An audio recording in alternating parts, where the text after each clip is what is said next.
Now, the Queensland Supreme Court has found mandatory COVID vaccination for police officers and nurses was unlawful and in breach of their human rights. They refused to get vaccinated during the COVID pandemic and launched a landmark legal challenge. The case was heard in 2022 when the mandates were still in force. Today, 18 months on, Justice Glenn Martin found directions by the Police Commissioner in September and December 2021 were unlawful under Section 58 of the Human Rights Act, while for QAS, the Director General's direction was found to have no effect. The former Attorney General turned Health Minister at pains to point out the case was won on a technicality. It was a decision about how directions were issued, not the fact that mandatory COVID vaccinations were contrary to human rights. Today's decision prevents the vaccine mandates from being enforced and protects the workers from disciplinary action, but lawyers say it doesn't protect anyone else. The limit on human rights was justified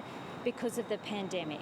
The Health Minister says any workers who quit for refusing to get the jab are welcome to reapply. It was a decision about how directions were issued, not the fact that mandatory COVID vaccinations were contrary to human rights.